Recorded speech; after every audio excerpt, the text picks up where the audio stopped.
Hoje eu convidei meu primo, advogado, Ricardo de Carvalho. Ricardo mora em São Paulo, é especialista em Direito do Trabalho, Direito Empresarial, pós-graduado em Direito do Trabalho, atua bastante tempo nessa área, sabedor, um estudioso desta área.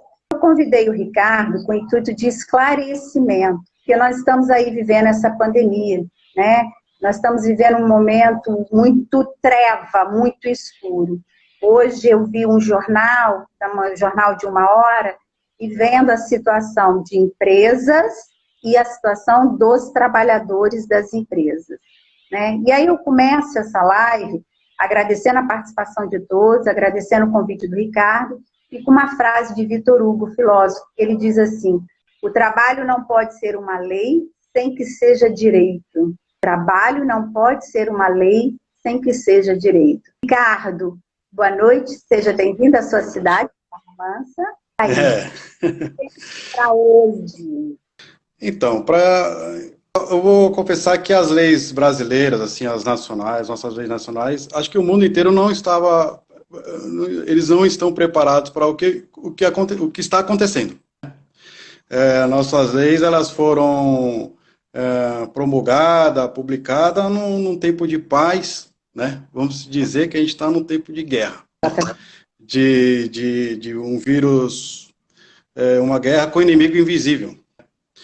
E diante de toda essa situação foram promulgadas algumas medidas provisórias aí para atender essa situação, que a gente não sabe quando vai acabar. Bom, eu sou advogado. Entrei na faculdade em 95, me formei em 2000, né? Montei o escritório em 2001, vou fazer 9 anos de escritório. De lá para cá, as leis elas mudaram bastante, né? Você vê, a nossa Constituição é de 88, de 5 de outubro de 88, né? Não é a Constituição antiga, é uma Constituição até que nova, com mais de 30 anos, né? E a nossa Constituição, ela, apesar de ser escrita, ela não esgotou todo o tema, toda a evolução da sociedade. Porque, na verdade, a lei tem que acompanhar a evolução da sociedade, não ao contrário. O ser humano tem que obedecer à lei, mas a lei tem que evoluir conforme a sociedade for evoluindo, né?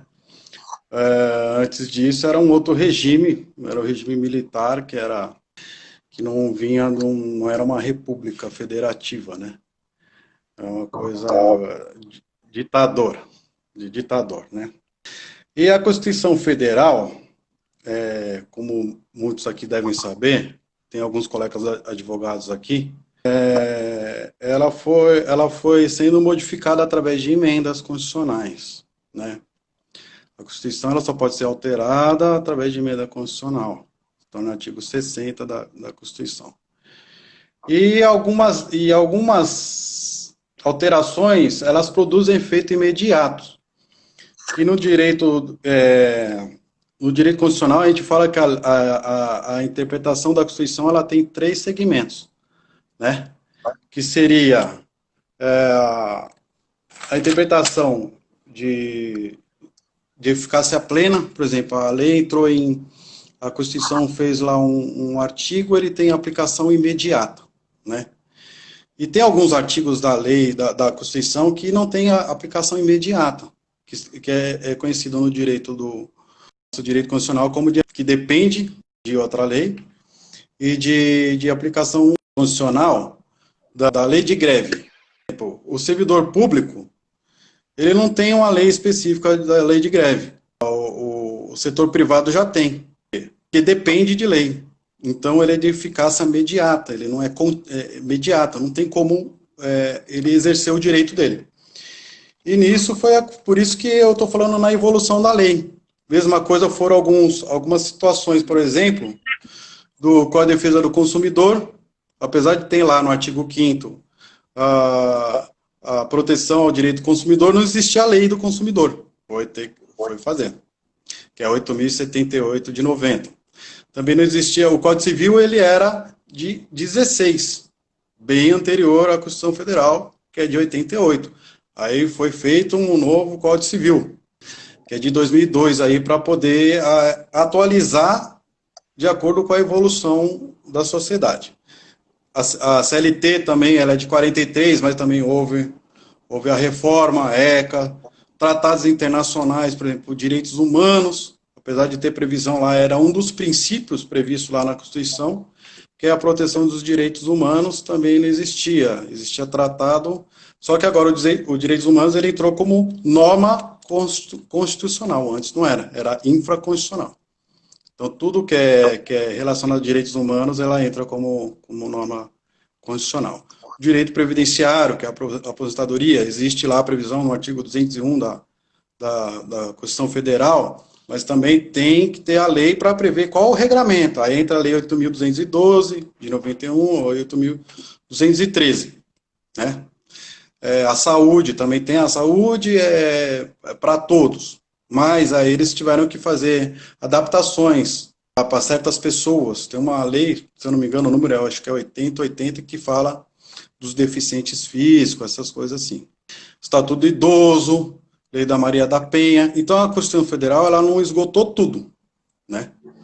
E também, não sei, provavelmente não tem essa previsão de calamidade, tem calamidade pública, né? Mas não sei no caso de pandemia, né?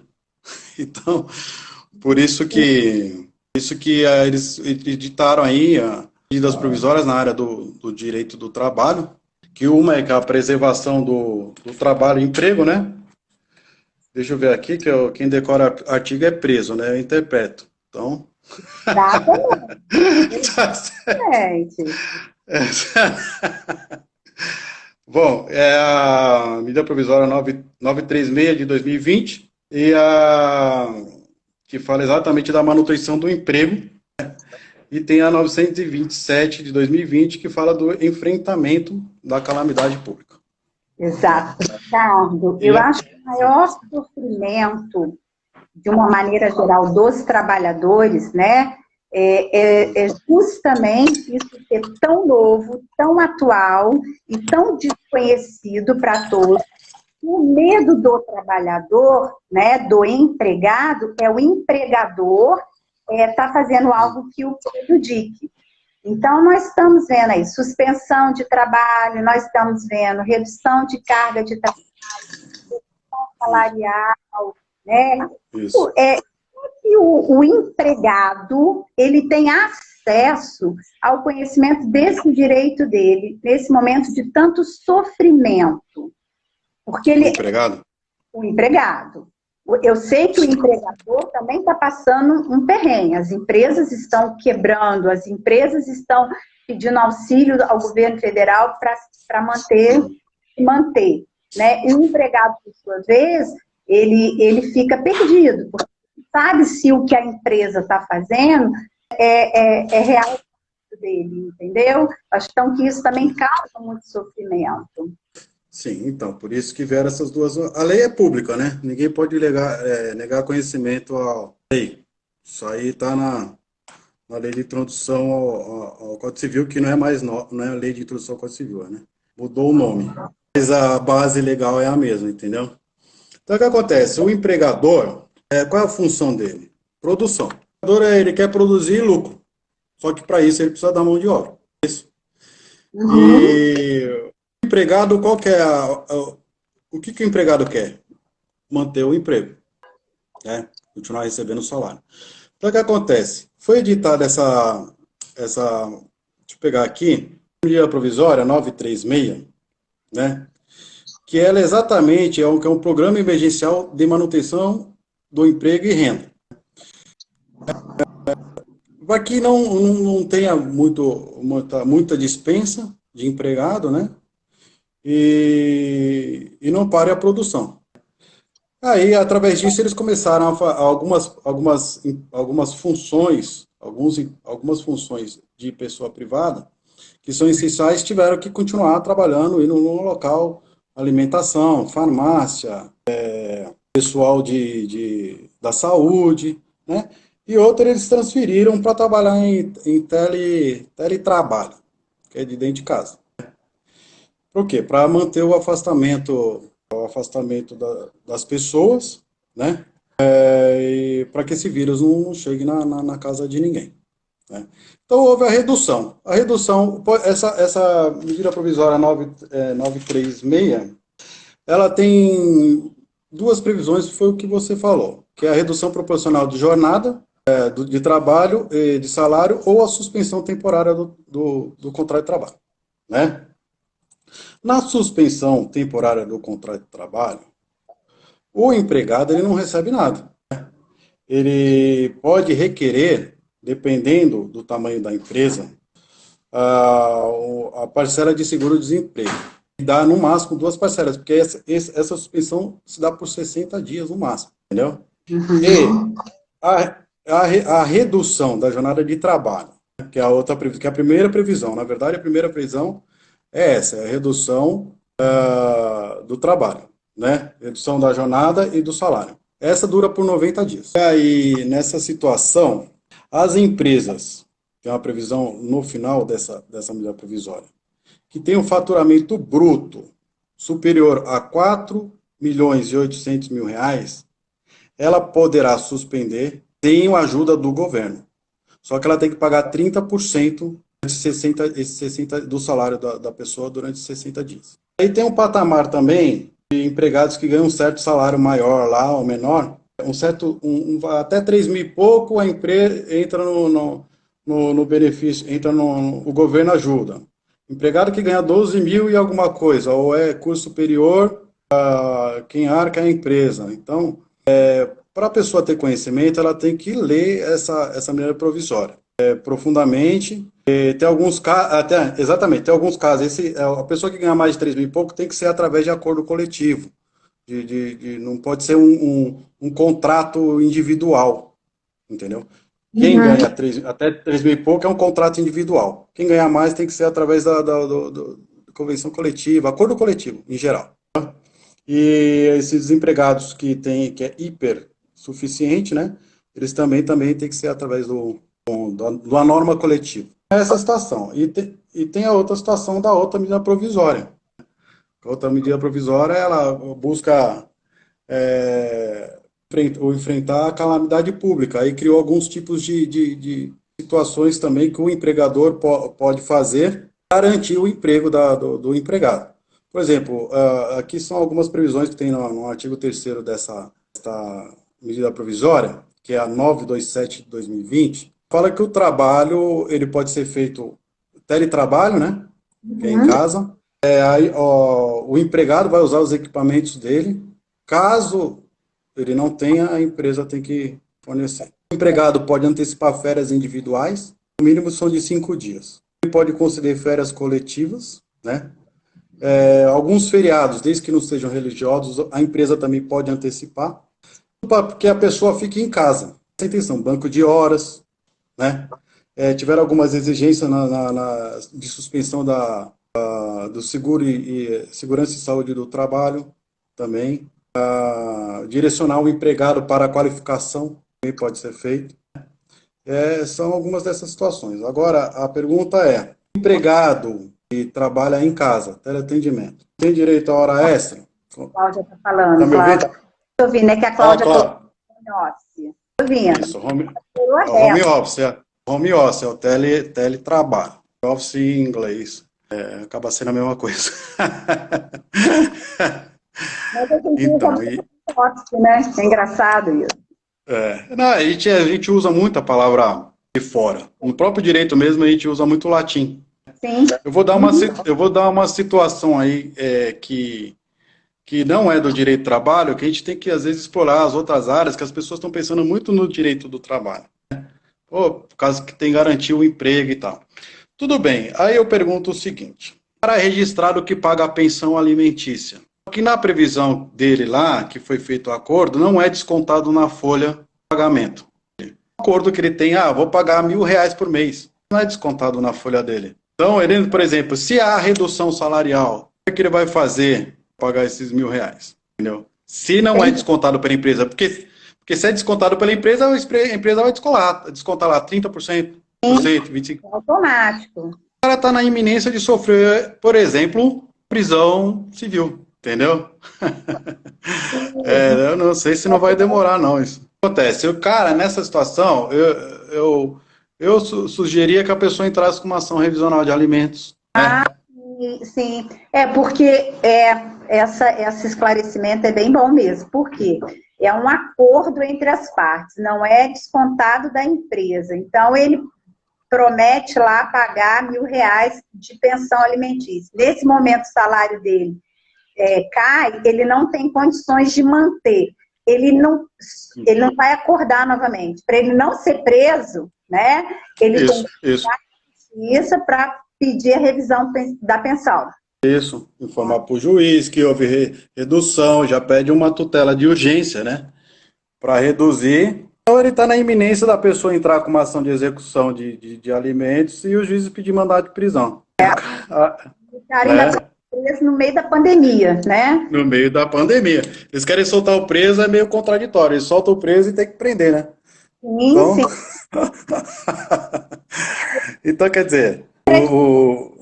Chegaram para você aqui, ó. Não dá para você ver, mas aluguel, plano de saúde e impostos. Tá. Impostos, já diz, quem impõe os impostos é o Estado. A União, o Estado ou o município. Agora, qual que é a outra pergunta? Aluguel e plano de saúde. O plano de saúde é o seguinte, se você não, por exemplo, se você deixa de pagar o plano de saúde, tem que garantir durante 60 dias ainda, entendeu? Depois disso já era. Então, o ideal é o seguinte, existe uma previsão legal no Código Civil, exatamente é o seguinte, quando acontece uma situação de imprevisibilidade, há uma onerosidade excessiva. A pessoa, por exemplo, esse vírus foi uma coisa imprevisível, no mundo inteiro, força maior. Né?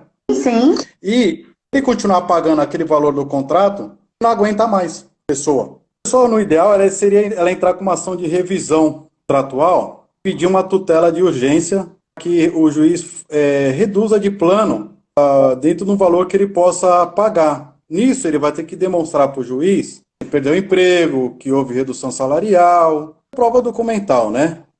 Porque dentro dessa imprevisibilidade e onerosidade excessiva, existe um termo latim que chama rebus sic stantibus. É exatamente essa situação de imprevisibilidade. A pessoa tem que bater as portas do Poder Judiciário, informar que não tem condições mais de pagar aquele valor e pedir para o juiz reduzir equitativamente de acordo com o que ele ganha agora. Os juízes estão dando. Como é que os juízes estão trabalhando nesse momento? Porque é tudo de urgência, né? É tudo imediato. Então, a pensão, o aluguel, o imposto, o plano de saúde, é tudo para ontem. Os juízes estão trabalhando porque os nossos prazos jurídicos, né? Todo mundo sabe que a gente tem prazo, o advogado tem prazo, o Conteste tem prazo para todo quanto é lugar. A nossa justiça, ela é morosa, né? Ela é devagar. Sim. Nesse período agora, as coisas estão mais rápidas? Sim, desde que haja um pedido de tutela antecipada, que a antiga tutela antecipada chama tutela de urgência, que é uma liminar, né? Quando tem a liminar, o juiz, o processo já vai de plano para o juiz, ele já decide na hora o anseio da pessoa, né? Esses dias mesmo eu tive que entrar com uma ação de revisional de alimentos, porque o cliente perdeu o emprego nessa pandemia e era o caso dele, ele não descontava na folha. Se descontasse na folha, simplesmente ele não ia pagar mais, né? Porque ele perdeu o emprego.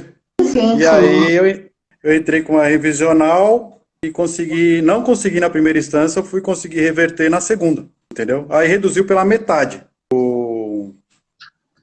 a pensão dele. Mas ainda é isso, tá? Não é só na seara do civil, como na seara do Código de Defesa do Consumidor também. Por exemplo, lá onde você é diretora, lá é escola privada, é pública? Onde eu sou diretora é escola pública. Nós estamos trabalhando home office, né, todo mundo. A Prefeitura de Volta Redonda colocou uma plataforma e estão todos trabalhando. Eu, como diretora, eu tenho que estar coordenando para saber se meus professores estão trabalhando, se está todo mundo cumprindo a sua carga horária, se está todo mundo... Por exemplo, eu tive uma professora e agora no meio, né, o computador dela pifou e aquela coisa toda, como a escola tem, eu forneci para ela trabalhar em casa. E na escola aqui de Barra Mansa, a escola particular, está tudo certinho, né? Eu trabalho em casa, nós estamos caminhando.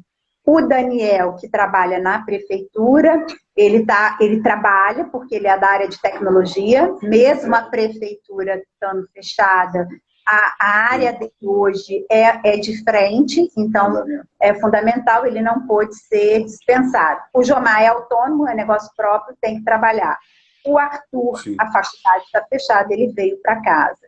Então, nós estamos também cumprindo as determinações, né? Eu cumpro determinações legais, tanto na escola privada, quanto na escola pública. Agora, diante das empresas, o melhor negócio é negociar, é chegar perto do patrão, é o patrão chegar perto do empregado, é negociar. Como é que lida com essa relação? Outra coisa, e aí a gente isso já era uma pesquisa, né? Na situação familiar também, a questão dos divórcios, né, Ricardo? Parece que tem bastante levantamento, aumentou muito o número de divórcios. Isso é fato? Sim, verdade. Fato. Essa semana mesmo eu fiz um. Mas o divórcio agora ele tem dois caminhos, né? Ou você parte por litigioso, demora mais. Quando envolve menor, incapaz, só dá para ser no litigioso. Quando as duas partes são maiores, não tem filho, e já tem o consenso de tudo, partilha de bens, se estiver bem partilhado, dá para fazer num cartório. Realmente, as pessoas estão divorciando. Lá vai se arrepender depois, porque uma hora isso vai acabar, né? Agora, eu sou a favor do seguinte, em relação ao empregador e o empregado, a chegar a um senso comum. Porque ficar desempregado uma hora dessa não é um bom negócio. Acho que é melhor pingar do que faltar. Penso dessa forma. Então, a pessoa tem família, ou assim mesmo, né? Porque o conceito de família hoje em dia ele é muito amplo no direito.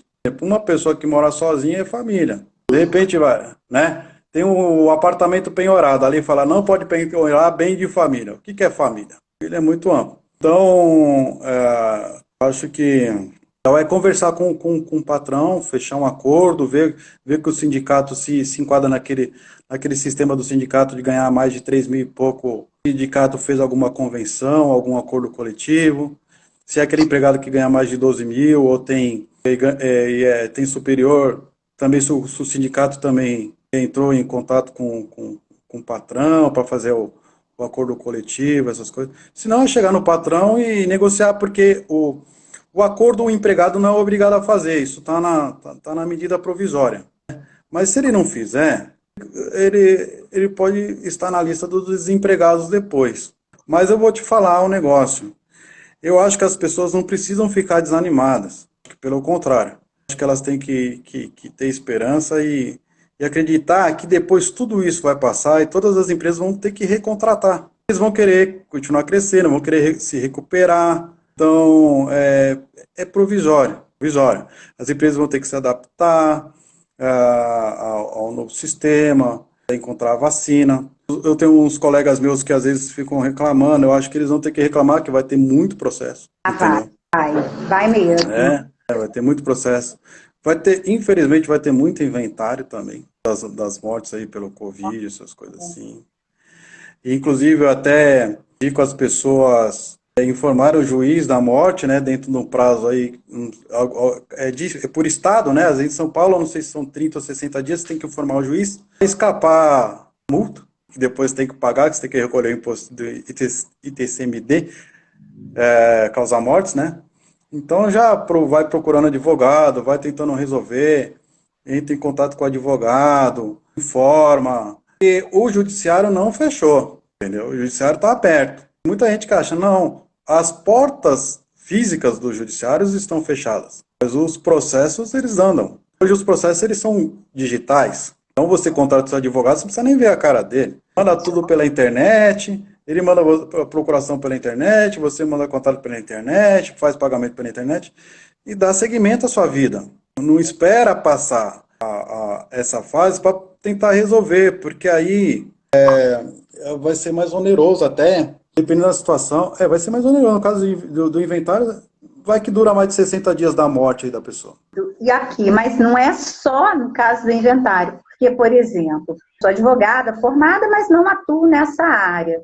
Mas a gente vai, né, vai dando dicas. Sim, as pessoas perdidas é justamente o que você acabou de falar, de esclarecer. Porque a sensação que tem é que está tudo parado, né? Então, por exemplo, outro dia até uma professora de Volta Redonda que trabalha comigo, e ela está num processo de pensão, e ela falou, Valéria, agora só Deus sabe quando que isso vai acontecer. Eu falei, de jeito nenhum, procura, porque estão trabalhando sim, até porque ela está fazendo e eu falei, não tem nada parado, porque está todo mundo trabalhando. Exato. Direito, né? Então você tem que buscar o seu direito. Uma outra pergunta aqui, esse procedimento de negociar também é importante para aluguéis e outras dívidas? Sim, agora eu ouvi dizer que, na verdade eu ouvi dizer que tem um projeto de lei aí proibindo o despejo dessa fase da pandemia. Mas o aluguel, lógico, você tem que negociar. Eu vi vários casos que as pessoas fizeram um aditivo contratual, porque você faz o quê? Um aditivo contratual. Existe o contrato, você vai renegociar, vai fazer um aditivo, né? Para reduzir durante 4 meses. Você pode fazer vários aditivos em contratos, entendeu? Você pode ir negociando. Porque o locador não vai querer perder o inquilino, né? Ou, no caso, o locatário. O inquilino é muito antigo. Rapaz, eu sou velho, mas eu sou um velho usado pelo tempo. Meu pai não fala que é velho, ele fala que é usado pelo tempo. Atualizada. Então eu acho que realmente a pessoa tem que chegar no locador e falar assim, ó, não tenho condições de pagar este valor. Tenho condições de pagar este valor até eu me recuperar. Mas, tá me ouvindo? Eu tô te ouvindo. Tá. Mas como qualquer contrato, ninguém é obrigado a aceitar. Uma negociação. Caso ele não aceite... Aqui em Portugal era a mesma coisa. A Adriana colocou, aqui em Portugal também saiu essa lei. Quer dizer, estamos caminhando com os irmãos portugueses. Exatamente. Então, você vê, aí a gente tem que evoluir. E lá está mais evoluído que nós, né? Então, eu acho que a gente tem que sempre se esperar em quem está melhor, né? Sim. Não é uma questão assim de você se sentir diminuído, é uma questão de você ter essa possibilidade de chegar onde qualquer um chega, porque todos somos iguais, né? Não é verdade? É verdade. Isso depende de cada um. Depende de cada um.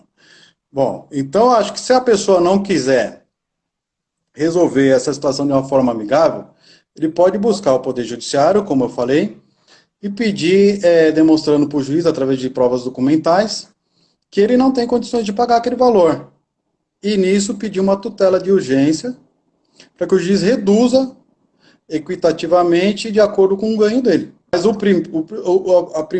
a melhor coisa que tem é sempre estar numa coisa consensual, né?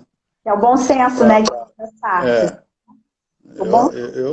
Eu parto disso. Por exemplo, depois que terminar tudo isso aqui, muitas pessoas vão ingressar com a ação trabalhista. Porque tem muita empresa mandando embora alegando força maior. Não é força maior, querendo que o governo pague, chamando o governo para pagar o salário do cara.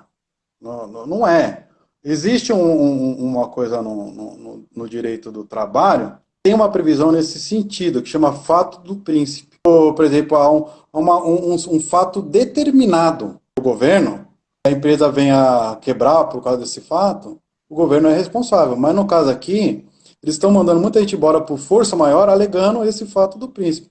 E o fato do príncipe é só para pagar, no caso do FGTS, 50% do FGTS. A verba rescisória é de responsabilidade do empregador. O que acontece? Muita gente está mandando embora, está pagando 50% das verbas rescisórias do cara. O que vai acontecer? O empregado vai ter que ingressar com uma ação para pedir a diferença. Aí o que acontece? A empresa está quebrada.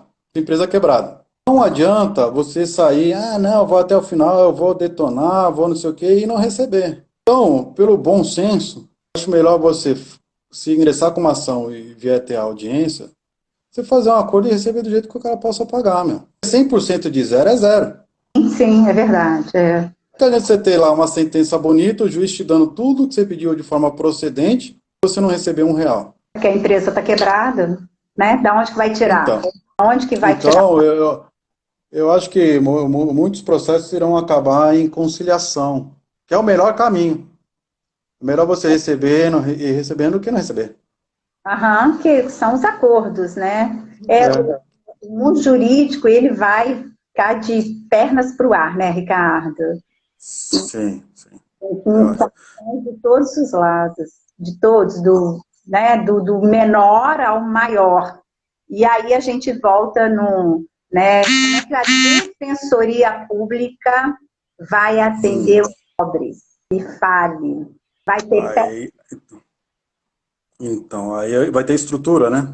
vai ter estrutura para isso, vai ter pernas, né? Porque nós estamos num país onde a classe pobre, né, a classe social mais baixa, ela já é muito prejudicada, né? Nós lidamos com falta de conhecimento, com falta de estrutura, são os primeiros que ficam à deriva.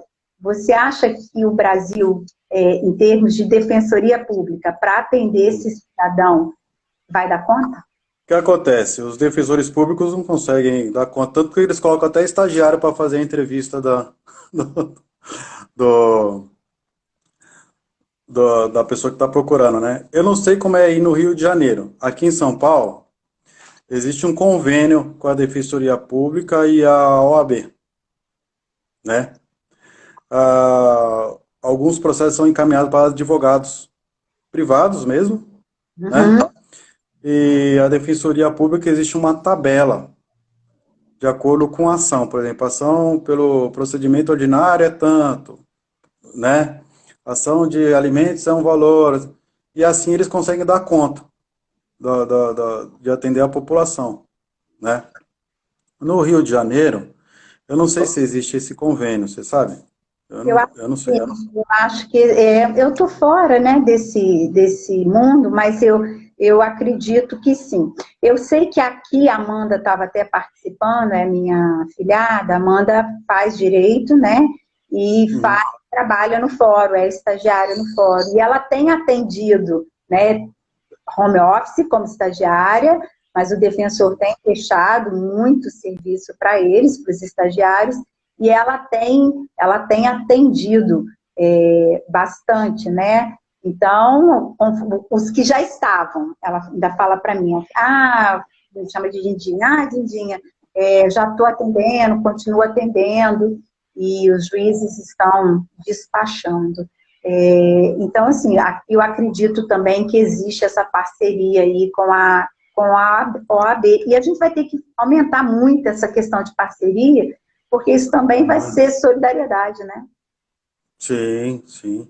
E digo mais, né? Assim, agora, como é que eles estão fazendo para atender essas pessoas que não têm computador, não têm. Eles estão atendendo de forma pessoal aí? Porque aqui em São Paulo eu não sei como é que está sendo, não está tendo nomeação aqui. As pessoas estão à deriva. Ô, Ricardo, eu sei que ela atende. Ela atende em casa, mas eu acredito que ela só esteja atendendo quem tem acesso à internet. Os que não têm acesso é igual a escola pública. Então, Quem não tem acesso também não tem acesso à educação. É a mesma, é a mesma linha, né? Eu não tenho acesso, tenho internet, eu não tenho computador, eu fico sem educação, sem justiça, né? Eu vou ficando à deriva, né? Eu fico sem nada. Né? então, o que está ocorrendo bastante também, eu não sei se você tem ouvido falar, é em relação à redução da mensalidade escolar também. As Sim, pessoas estão socorrendo ao PROCON, aqui em São Paulo, para negociar, né? Porque que acontece? O Código de Defesa do Consumidor diz que a pessoa só pode cobrar pelo serviço prestado. E tem muita gente que estuda em escola particular que paga refeição, que paga transporte, que paga não sei o quê, e as escolas continuam cobrando por isso, sem prestar o serviço, né? Então, eles estão, acho que tá tendo redução de uma parte também, sem a necessidade de ingressar com a ação, mas algumas escolas, eles não estão reduzindo, e as pessoas estão tirando as pessoas da escola e indo para outras, né? Que, Aqui houve bastante negociação, foi bem assim, bem legal, sabe?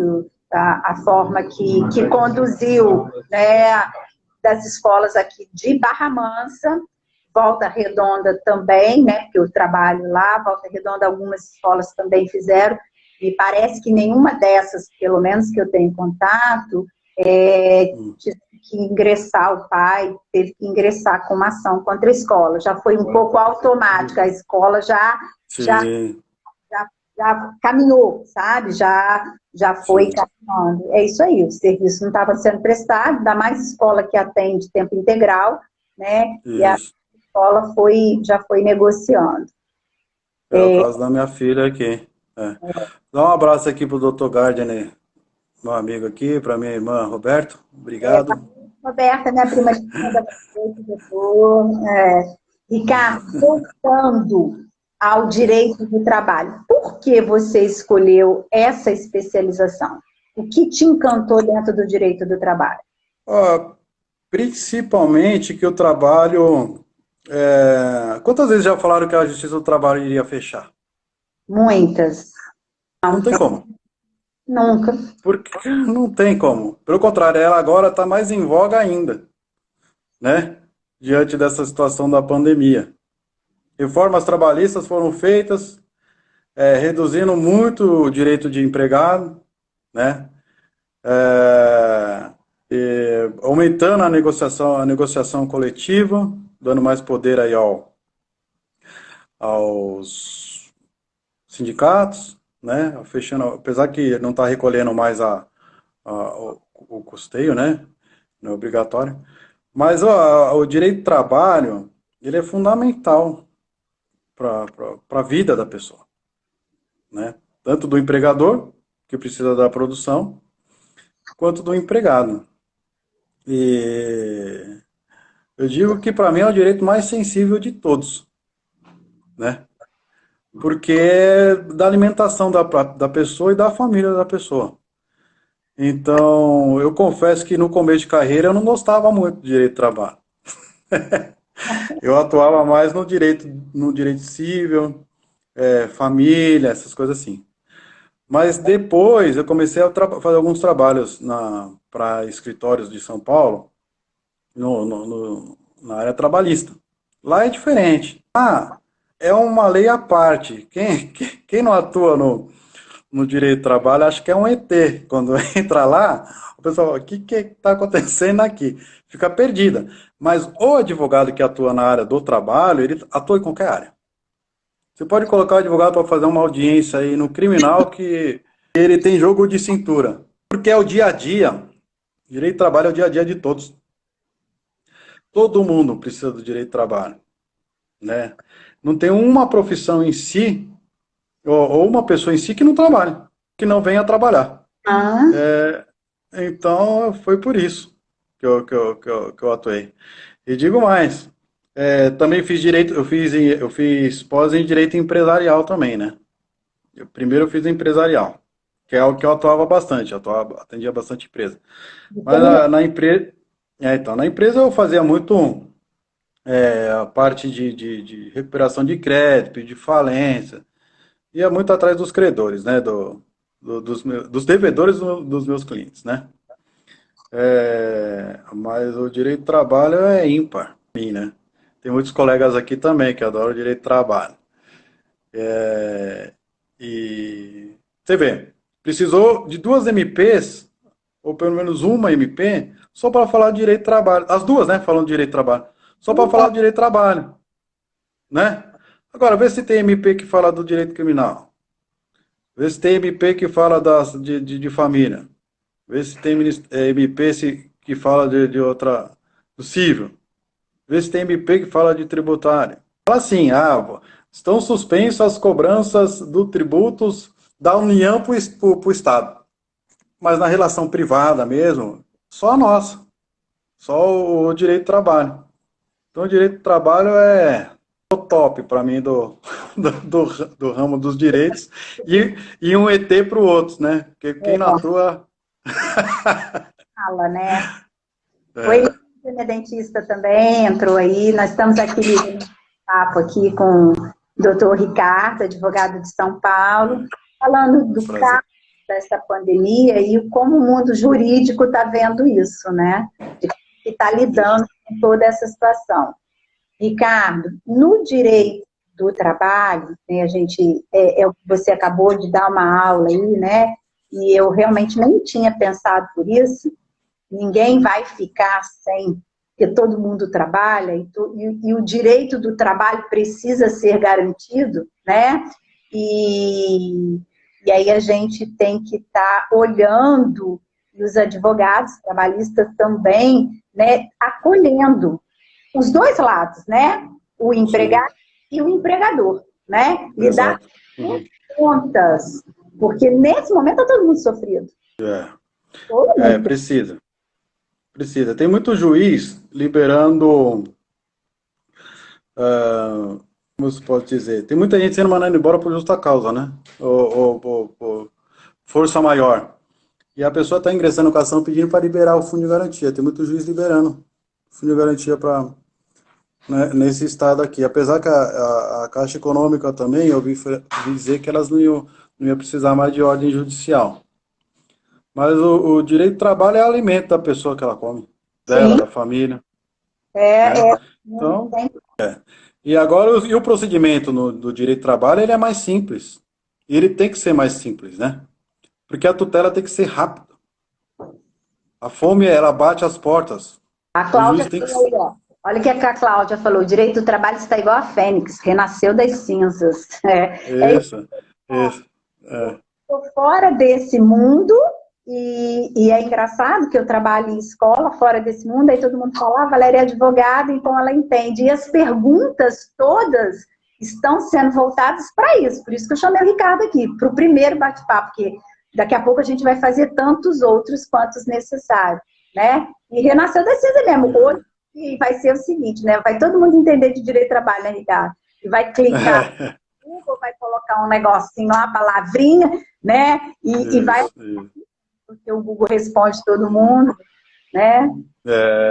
O Google é santo Google, né? Agora, uma coisa que... A Ingrid trabalha comigo, o marido dela também é advogada, e ela tá rindo. Ele atua na área do direito do trabalho, não?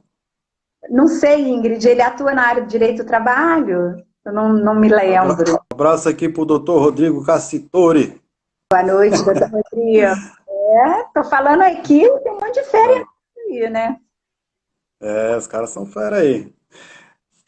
Mas grande abraço. Muito preocupado, né, Ricardo? Todo mundo preocupado, porque a gente não sabe até onde isso vai, né? E depois a gente vai ter que se reinventar, né? Vai ter que se reinventar. Caso, por exemplo, você queira, atua, a Ingrid está escrevendo, ele atua. Então. Mas você é do time. É do time, abraço para ele. Boa noite. Então, aí que tá. Mas saindo um pouco da área do trabalho, você viu que está aumentando também a violência doméstica, né? Muito, muito.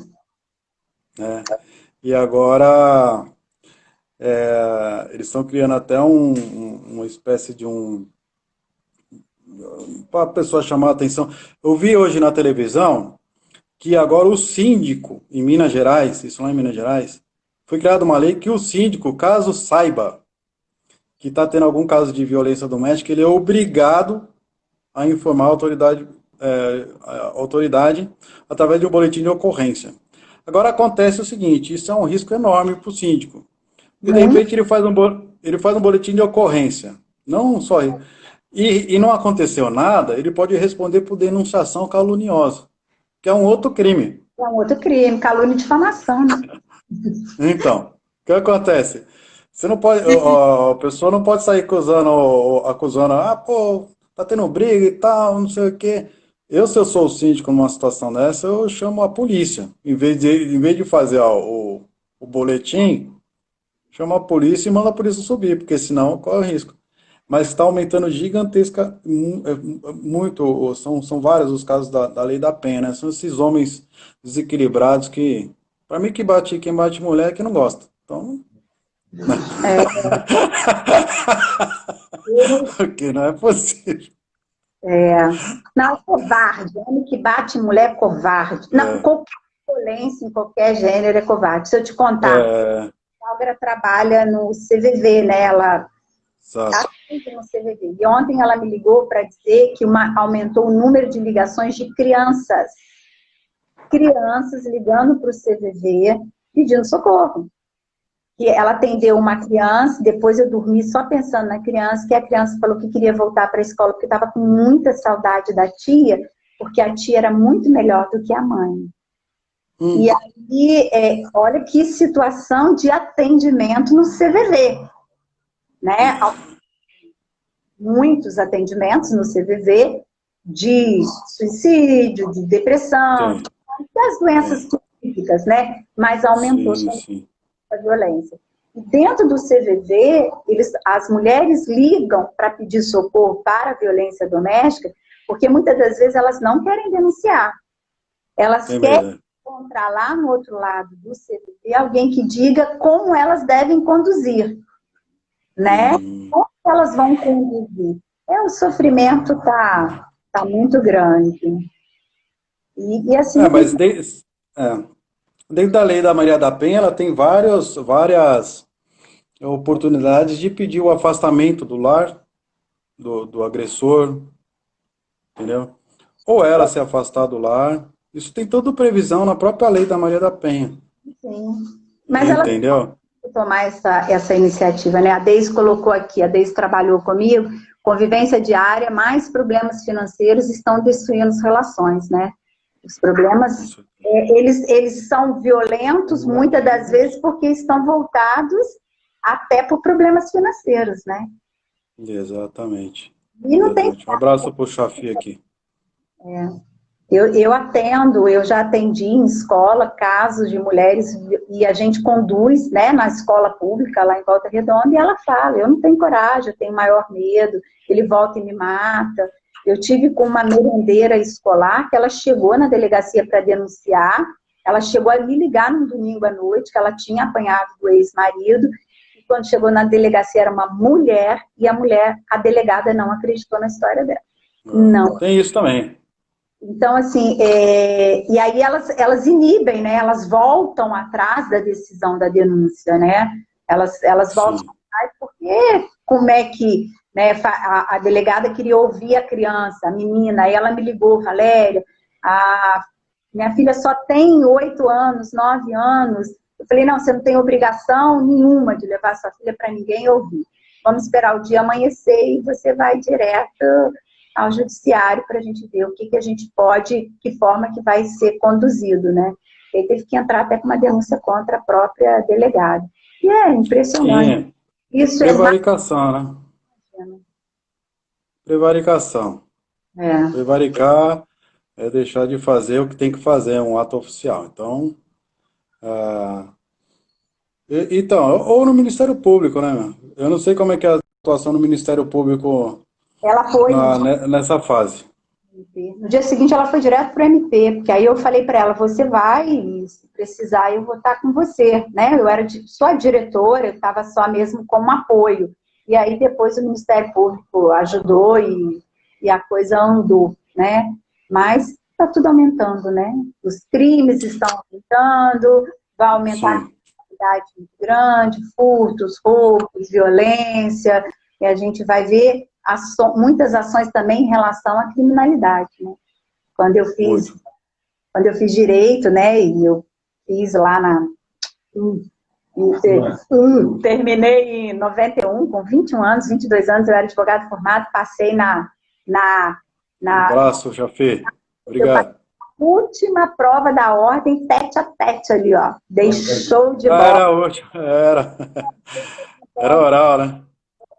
E eu tive um professor que eu gostava muito dele, falecido, né? Ele era promotor aqui em Barra Mansa, e eu me encantei por direito penal, né? Tanto que eu cheguei a visitar vários presídios, fui a presídio junto com ele e tal. Ele falou que eu não ia durar muito, não, que era muito boazinho. Todo mundo me convencia que era bonzinho.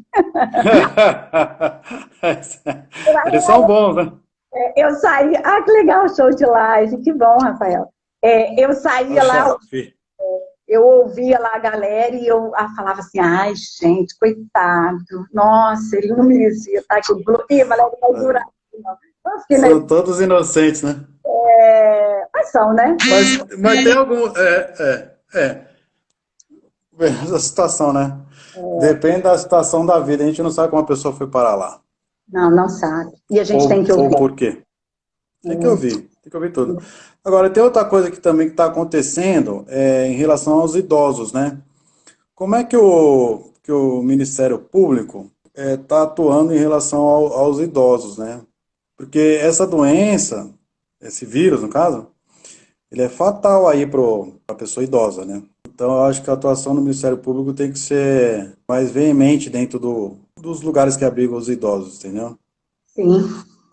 Colocar mais proteção, mais álcool gel, ver quem trabalha, se faz teste, se não faz teste. Precisa ter vigilância sanitária. Tem que olhar, porque senão vai ficar deriva. Você vê na Itália, né, apesar da Itália ser um país de população idosa, mas a morte, muito foram nos locais onde tinham os idosos, né, porque deixaram para olhar por último, né, tava lá. Aí, tudo bem, os idosos que estão nesses lugares só para eles. E as responsabilidades dos filhos com os idosos. O Estatuto do Idoso também prevê essa responsabilidade do filho. O filho pode sofrer algum tipo de penalidade, por exemplo. O idoso pode ir lá fazer um boletim de ocorrência contra o filho, por abandono de incapaz, sei lá, alguma coisa assim nesse sentido. Então, que você vê, o direito, ele permeia para todas as situações da vida. Permeia pelo menor, entra o Estatuto da Criança e do Adolescente. Pela mulher, entra a lei... Não te cortando, nós temos 20 segundos. Estamos encerrando a nossa live. Muito que pena. Mas a gente volta. Isso. Eu volto. Muito obrigado a todos. Obrigado pelo convite.